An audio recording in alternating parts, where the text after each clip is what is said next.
న్యాయమైన డిమాండ్ ఇది. ఈ డిమాండ్ నెరవేరాల్సిందే, రిజర్వేషన్లు రావాల్సిందే అని చెప్పేసి కూడా మొత్తము వ్యాపారస్తులు కానీ బయట ఉన్నటువంటి మిగతా చిన్న చిన్న వ్యాపారస్తులతో సహా ప్రతి ఒక్కరు కూడా ఈ బంద్కు సహకరించారు, ఈ బంద్ విజయవంతం చేశారు.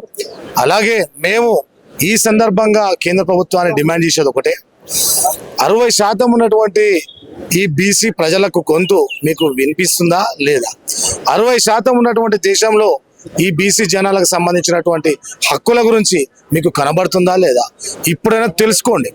ఇన్ని పార్టీలు, ఇటు టీఆర్ఎస్ కానీ, బీజేపీ కానీ, కాంగ్రెస్ కానీ, అలాగే బీఆర్ఎస్ కానీ, ప్రతి ఒక్క పార్టీలు కూడా మద్దతు తెలిపి స్వచ్ఛందంగా వాళ్ళు పాల్గొన్నారంటే ఇది న్యాయమైన డిమాండ్. ఈ డిమాండ్ ఎవడో ఇచ్చే బిచ్చం కాదు, ఇది మా హక్కు. కొందరు రెడ్డి జాతికి సంబంధించిన నాయకులు వాడో వీడో కోర్టు తీర్పులను అడ్డం పెట్టుకొని కోర్టులకి అక్కడిక్కడ పోవడం జరుగుతుంది.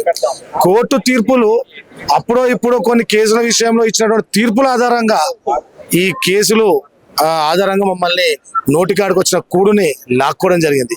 కానీ మేము ఒకటే చెప్పేది ఏంటంటే 50% సీలింగ్ అనే మాట రాజ్యాంగంలో ఎక్కడ లేదు. ఏదున్నా కూడా మన రాజ్యాంగంలో ఎన్నోసార్లు సవరణ జరిగింది, ఎన్నో సవరణలు జరిగి ఈ దేశంలో ఉన్నటువంటి బలహీన వర్గాలకు కానీ, మిగతా ఈడబ్ల్యూఎస్ అగ్రవర్ణాలకు కానీ సంబంధించినటువంటి రిజర్వేషన్ల విషయంలో కానీ సవరణలు జరిగి వాళ్ళకి ఇవ్వడం జరిగింది. ఈడబ్ల్యూఎస్ పేరు మీద 50% దాటి 60%కి వచ్చింది. అలాంటప్పుడు ఈ బలహీన వర్గాలకు విద్య, ఉద్యోగ, రాజకీయ, ఆర్థిక ఈ విషయాలపైన, స్థితిగతులపైన ఆలోచన చేసి ఇక్కడ ఒక కులగణన చేసి ఒక డాక్యుమెంటేషన్ సబ్మిట్ చేస్తే కేంద్ర ప్రభుత్వం కనీసం దాని గురించి పట్టించుకోవడం లేదు. ఇక్కడ గవర్నర్ గారు కూడా పట్టించుకోవడం లేదు.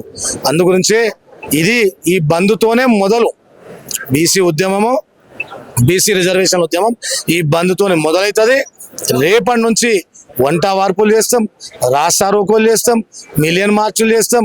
తెలంగాణ ఉద్యమమే మాకు ఆదర్శము.